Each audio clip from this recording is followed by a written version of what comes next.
Hi, ഞാനൊരു ജോലിയാണ് രാവിലെ എന്നും ചെയ്യുന്ന ജോലി അത് പുളി പുകയ്ക്കുകയാണ്. കുടംപുളി നമ്മൾ മീൻകറിയിലൊക്കെ ഇടുന്ന പുളി ഇതുപോലെ പുകച്ച് ഉണങ്ങിയാണ് സൂക്ഷിക്കുന്നത്. അപ്പം ഞാൻ പുളിയുടെ തട്ടുണ്ടാക്കുന്നൊരു വീഡിയോ ഇട്ടായിരുന്നു. ഞാൻ ഉണ്ടാക്കിയ തട്ടാണ് ഈ മേളിൽ കാണുന്നത്. ഇത് ഇപ്പോൾ ഇത് രാവിലെ ഇട്ട പുളിയാണ്. കാണിക്കാം. ഇത് കണ്ടോ, അത് 2 ദിവസം മുമ്പേ ഉള്ള പുളിയായി കിടക്കുന്നത്. അപ്പോൾ ഇതിനകത്തുനിന്ന് തന്നെ വാടിയതും പച്ചപ്പുളി ഇതിനകത്തുണ്ട്. ഇതിങ്ങനെ തിരിഞ്ഞ് കൂടത്തിൽ തന്നെ ഇട്ട് പോയിക്കണം.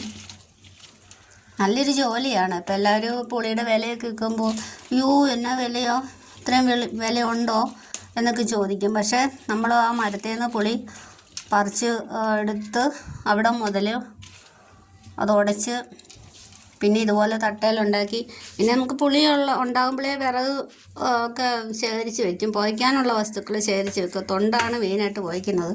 ഇങ്ങനെ തീ കത്തിക്കുമല്ല, പുകയ്ക്കുകയാണ് ചെയ്യുന്നത്. അപ്പോൾ ആദ്യം രാവിലെ ഞാൻ ഉടച്ച പുളി ഈ വെള്ളം ഉണ്ടല്ലോ, ഈ ജലാംശം പോകാൻ വേണ്ടി ആദ്യം കത്തിക്കും.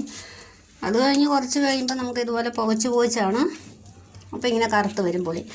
ഇത് കണ്ടോ, ഇതിന് കുറച്ച് ദിവസം മുമ്പേ ഉള്ള പുളിയാണ്. ഇത് ഞാൻ ഉണ്ടാക്കിയ തട്ട്.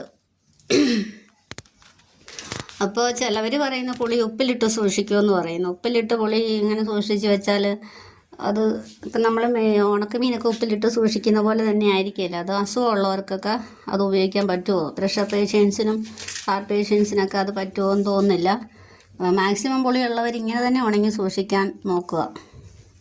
ഇങ്ങനെ ഉണങ്ങി സൂക്ഷിക്കുന്ന പുളിക്കാണ് ഗുണം കൂടുതൽ. മറ്റേത് ഉപ്പിട്ട് സൂക്ഷിക്കുമ്പോൾ അതാണ് ഉപ്പിൻ്റെ അംശമായിരിക്കും ഏറ്റവും കൂടുതൽ. അപ്പോൾ അതിൻ്റെ പുളി പോകും.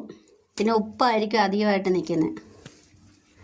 നമ്മളിവിടെ എല്ലാവരും ഈ നാട്ടിലെല്ലാവർക്കും പുളി മിക്കവർക്കും ഉണ്ട്. എല്ലാവരും ഇങ്ങനെ തന്നെയാണ് സൂക്ഷിക്കുന്നത്. അപ്പോൾ എല്ലാവരും ഒന്ന് സപ്പോർട്ട് ചെയ്യണേ. വീഡിയോ ലൈക്ക് ചെയ്യണം, ഷെയർ ചെയ്യണം, സബ്സ്ക്രൈബ് ചെയ്യണം. വീട്ടിൽ അടുക്കളയിൽ നിന്നുള്ള കാഴ്ചയാണത്. അപ്പോൾ മഴ പെയ്ത